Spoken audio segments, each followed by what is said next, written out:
आज हम लोग मैथ के बाद तो साइंस के बाद फिर इंग्लिश और इंग्लिश के बाद हिंदी बेसिक सीरीज के अंतर्गत हम लोग अब पहुंच चुके हैं आज छंद। और छंद को इंग्लिश में जो है मैटर्स कहा जाता है।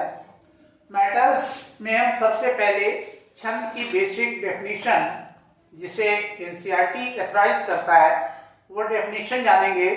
उसके बाद में इसके वास्तविक मतलब जो इसका इनिशियल मीनिंग है उसे समझते हुए आगे इसके बेसिक फैक्ट्स को पहले पढ़ते हैं, फिर सीधे चलते हैं छंद और उसके प्रकारों में। तो सबसे पहले आज ये फर्स्ट पार्ट है, छंद हम लोग पढ़ रहे हैं। मैटर्स इसको इंग्लिश में कहा जाता है, मैटर्स के नाम से जाना जाता है। परिभाषा के तौर पे देखेंगे तो छंद का अर्थ है, इसका अर्थ बंधन। तो इसका छंद का अर्थ होता है बंधन। अब बात आती है बंधन किस चीज का है।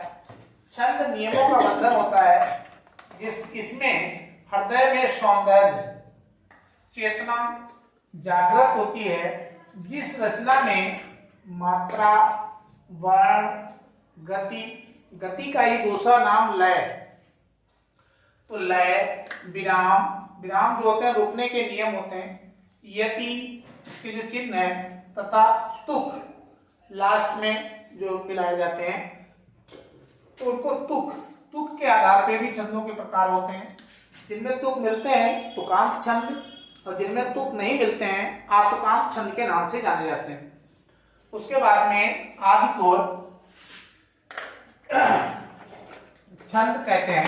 देखिए, तो नियमों को ध्यान में रख के शब्द रचना कहें या योजना कहें की जाती है, उसे छंद कहते हैं।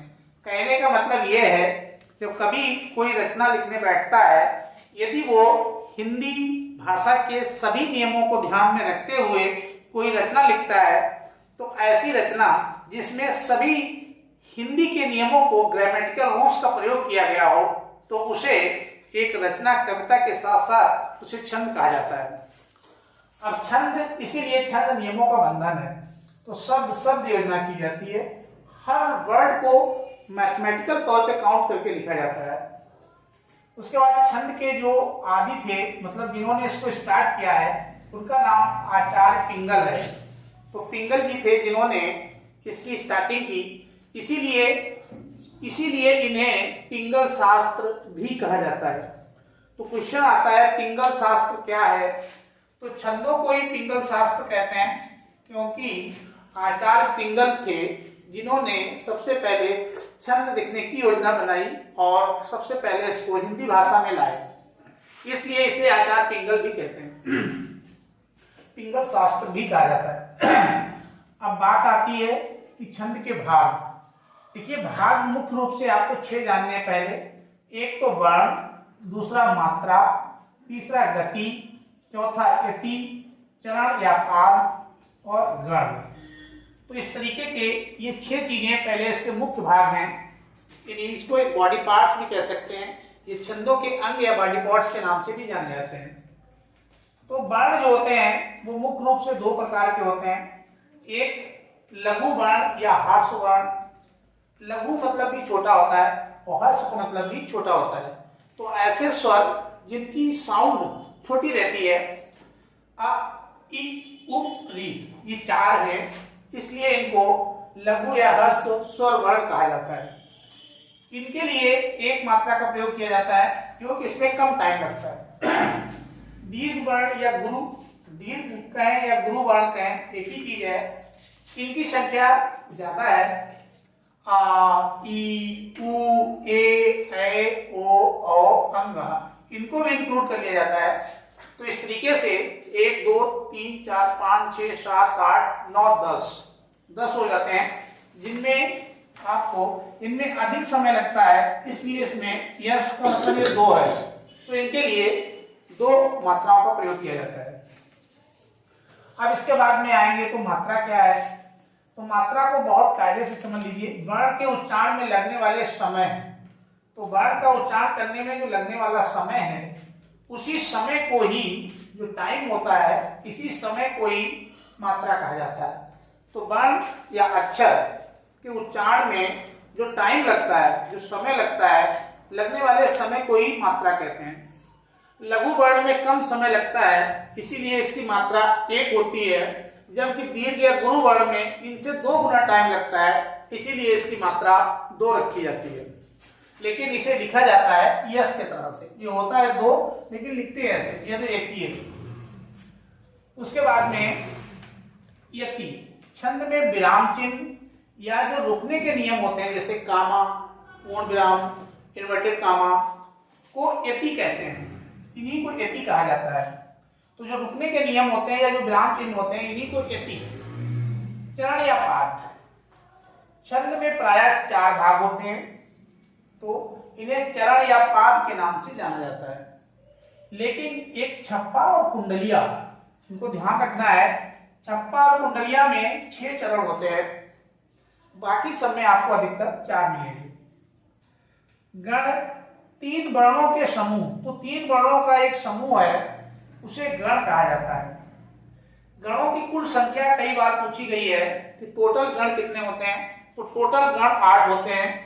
तो ये 3 वर्णों का समूह होता है, 3-3 वर्णों के समूह, देखिए ये लिखा हुआ है 3-3 वर्ण, ये भी 3-3 अक्षरों के समूह हैं, तो उन्हीं को गण कहते हैं। संख्या में 8 है, यहाँ पे मैंने उसको लिख रखा है।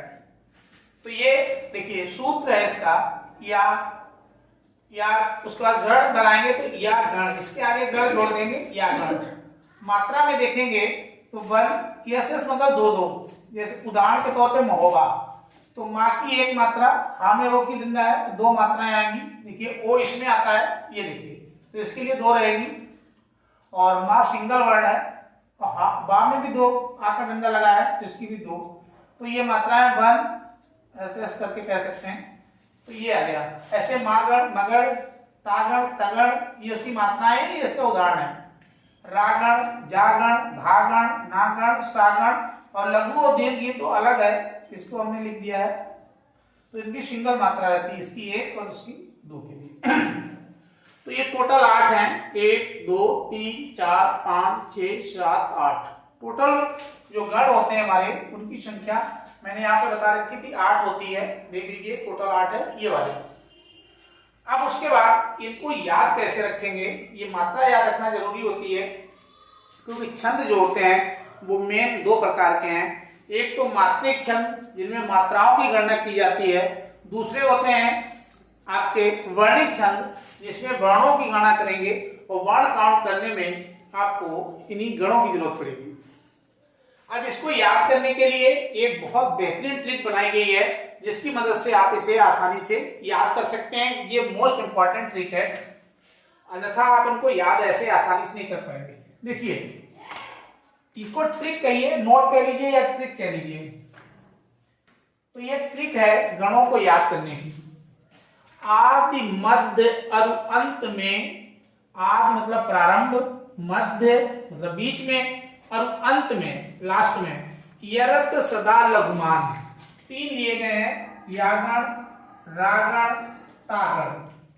तो एरत सदा, सदा मतलब हमेशा, लघु, लघु माने छोटा मान, तो इसके लिए 1 मात्रा होगी। तो या में पहले 1 मात्रा आती होगी, ये देखो, रा में बीच में आती होगी, ये देखो, ता में लास्ट में आती होगी, ये देखो। तो आदि, मध्य और अंत में यरत सदा लघुमान, ये देखो, यरत ता, ये प्रारंभ में, फिर मध्य में, फिर अंत में। आगे क्रम से चलना, ऑर्डर में होते भाजा सा, भा गण, जा गण और सा गण, 3 गण लिए गए हैं, ध्यान करो, भा गण, जा गण और सा गण। आगे लिखा है गुरु, और गुरु का मतलब होता है बड़ा। तो क्रम से होते भाजा सा गुरु, भाजा सा, क्रम से पहले इसमें गुरु आएगा, फिर इसमें मध्य में गुरु आएगा, फिर इसके लास्ट में गुरु आएगा। देखिएगा भा, तो भा के प्रारंभ में ये वाला आएगा, फिर जा के मध्य में होगा ये, फिर शा के लास्ट में होगा शा गण, ये। तो क्रम से होते भाजा सा गुरु, मन, मा गण और ना गण, माँ में सारे गुरु हैं और ना में सारे लघु हैं। माना गुरु लघु भय मान, माँ में देखिए सारे, माँ कहाँ गया, ये सारे इसमें गुरु हैं, और ना में जब आप आएंगे तो सारे उसमें लघु हैं, ये देखो। तो इस तरीके से इस ट्रिक के माध्यम से आप इसको याद कर सकते हैं।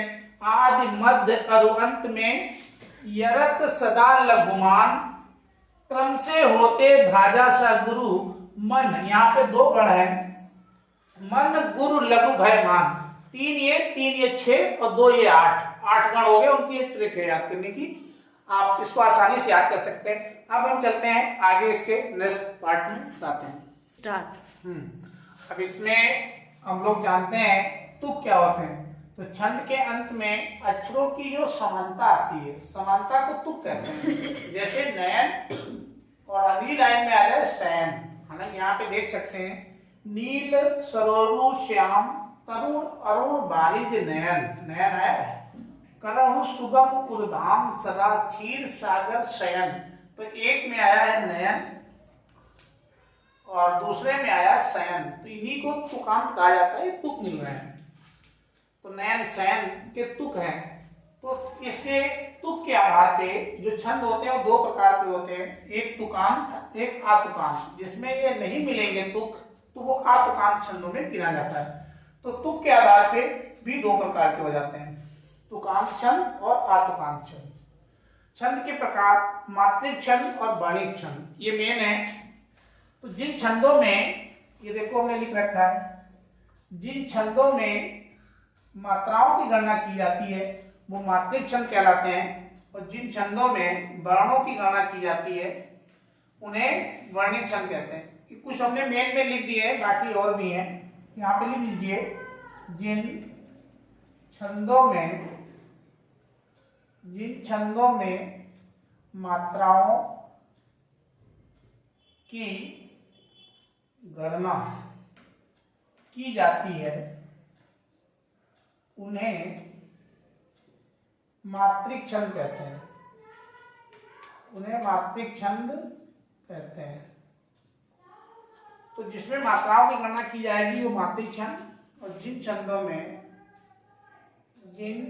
में वर्णों की गणना की जाती है, वर्णों की गणना की जाती है, वर्ण मतलब अक्षर, उन्हें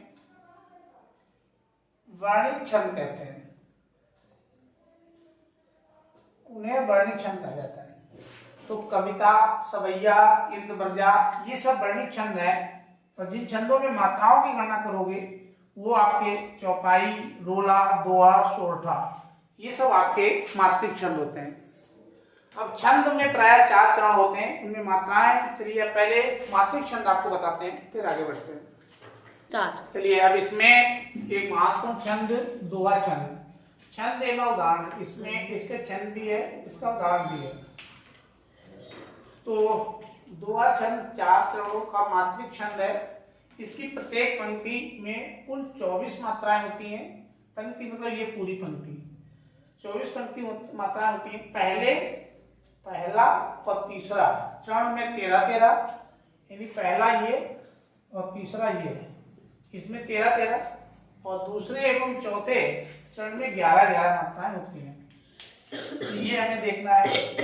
तो ये पहला चरण है, ये वाला, ये, और ये दूसरा चरण हो गया, फिर ये इसका तीसरा चरण हो गया, और ये इसका चौथा चरण हो गया। 4 चरणों का ये छंद है। ये देखिए हमने चारों चरण अलग निकाल दिए हैं। अब इसमें मात्राओं की काउंटिंग करिए। एक ही मात्रा है तो 2 आ जाएगा इसके लिए, फिर उसके बाद बढ़िए ये भी 2 हो जाएगा, एक सिंगल रहेगा, इसके लिए सिंगल रहेगा, 2 हो जाएगा। बढ़िया का डंडा लगाया तो दीर्घ गुरु होते हैं वो सब 2 वाले होते हैं, 1 हो जाएगा, 2 हो जाएगा, गिनो इसको, 2 2 4, 4 2 6, 2 8, 2 10, 2 12 और 1 13। देखो 13 हो गई, इसमें 13 होगी, ऐसे इसमें 13 होनी चाहिए। 2 1 1 2 2 2 1 2, तो 2 2 4 2 6 2 8 2 10, 1 2 3 13, ये भी 13 होगी। ऐसे इसमें निकालेंगे तो 11 आएगा। 2 2 2 1 1 2 1, 2 2 4 2 6 2 8 और 2 10 और 1 11। इस टाइप से इनकी मात्राएं काउंट होती हैं। ऐसे इसमें निकालेंगे तो 2 1 1 1 1 1 1 2 1 2 2 4 5 6 7 8 9 10 11। इसमें भी 11 हो गए। तो पहले और तीसरे में 13 13 और इसमें दोनों में 11 11। तो ये दूसरा है, ये चौथा है, तो दूसरा और ये चौथा, तो दूसरे या चौथे में 11 11। तो इसमें 11 है, इसमें 11 है, इसमें 13, इसमें 13। इस टाइप से ये मात्राएं काउंट की जाती हैं। लघु के लिए 1 मात्रा रहती है, गुरु के लिए 2 रहती है। ऐसे चौपाई को आप करेंगे। चौपाई में 4 चरण होते हैं। इसके प्रत्येक चरण में 16-16 मात्राएं होती हैं और अंत में 2 गुरु यदि हैं तो वो अच्छा माना जाता है, अर्थात शुभ माना जाता है। 2 लघु गुरु आ जाने पर वो शुभ नहीं माना जाता है, अर्थात उस दुआ को आप जो चौपाई है वो बेहतर नहीं ले जाती। देखन नगरु भूप सुत आए, समाचार प्रवाहन पाए। जब इसको निकालोगे तो 16 मात्राएं इसमें 16-16 सब में आएंगी, 16 इसमें आएंगी, 16 इसमें आ जाएंगी, ऐसे 16 मात्राएं इसमें आ जाएंगी और 16 इसमें आ जाएंगी। इसके चारों चरणों में 16-16 रहेंगी। एक लाइन में देखोगे तो 32, टोटल देखोगे इसमें तो 32 इसमें, 32 इसमें। तो इसके प्रत्येक में 16-16 है। ये एग्जाम्पल आप यहाँ से याद करेंगे। मात्राओं को निकाल के दिखाया जाता है।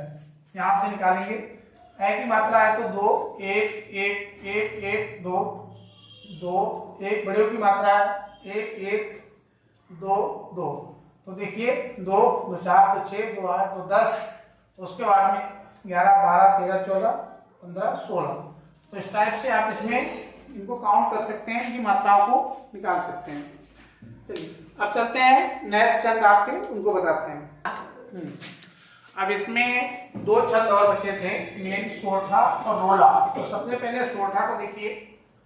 ये छंद दोहे का उल्टा होता है। ये बात बहुत मेन है, आपको ध्यान रखनी है कि ये दोहे का उल्टा होता है। इसके प्रथम और तीसरे चरण में 11-11 मात्राएं और दूसरे और चौथे चरण में 13-13। उसमें प्रथम और तीसरे में 13-13 थी और दूसरे और चौथे में 11-11 थी, इसीलिए इसको उल्टा कहा गया। पहले और तीसरे चरण में अंत में लघु होता है। ये कंडीशन है इसमें। रहीमन पुत्री श्याम मनोह जलद मधुकर लशे। देखिए कोई भी आप एग्जाम्पल लिखेंगे जो परिभाषा डेफिनेशन कहती है, आपको उससे मैच करा देना है। तो पहले और तीसरे में आपको 11 करनी ही है। कब ज्यादा हो तो आप मात्राओं को चेंज कर सकते हैं। जैसे अभी देखिए हम आपको मिला के दिखा रहे हैं। रहीमन, तो रा के लिए सिंगल, भा के लिए सिंगल, छोटी की मात्रा है, सिंगल सिंगल, ये बड़ी की मात्रा है डबल। इसके बाद में double single double single single single single single, सब सिंगल वाले हैं, ये डबल वाला है। अब इसमें हम देखते हैं कि हमें पहले में टोटल कितनी करनी, 11। 1 2 3 4 5 6 2 8 तो 10 1 11। इसमें तो 11 हो गई, कोई दिक्कत नहीं, ये तो 11 हो गई। इसमें आ जाओ, इसमें हमें 13 चाहिए। 1 2 3 4 5 6 7 8 9 10 11 और 2 13। इसमें भी 13 हो गई, कोई दिक्कत नहीं। यहाँ पे आइए, कैन 2 2 2 और की मात्रा होने पे 2 रहेंगी। बड़े का डंडा है 2 रहेंगी, छोटी की मात्रा 1 रहेगी, 2 रहेंगी, 1 रहेगा। रुपए 1 डबल रहेगा, ये भी डबल, के ये भी डबल, 1 1 डबल 1 डबल। अब गिनो 2 2 4 2 6 2 8 2 10 हो पा रहे हैं और होने कितने चाहिए, 11। तो उस केस में आपको क्या करना है, शालीग्राम, ये मात्रा को आप बड़ा कर दीजिए, इधर से कर दीजिए, बस हो जाएगा, आपका मैनेज हो जाएगा। इस तरीके से आप मात्राओं को अपने आप भी मैनेज कर सकते हैं। ये बहुत जरूरी है क्योंकि चीजें रटी नहीं जाती हैं। एग्जाम्पल भी आप अपनी मर्जी से बना के लिख देंगे, मात्राओं को सेट कर सकते हैं, बशर्ते आपको ये जानकारी होनी चाहिए। ऐसे इसमें आ जाइए, 2 2 4 2 6 2 8 2 10 11 12 13। तो ये तो मैच कर रहा है, कोई दिक्कत नहीं, इसको ऐसे रहने दीजिए। तो पहला चरण, दूसरा चरण, तीसरा चरण, चौथा चरण। तो पहले और तीसरे में 11 11, दूसरे तीसरे में 13 13। तो इस तरीके से आप आसानी से मात्राओं को काउंट कर सकते हैं और निकाल सकते हैं। रोला में यह सममात्रिक छंद है, तो सममात्रिक है।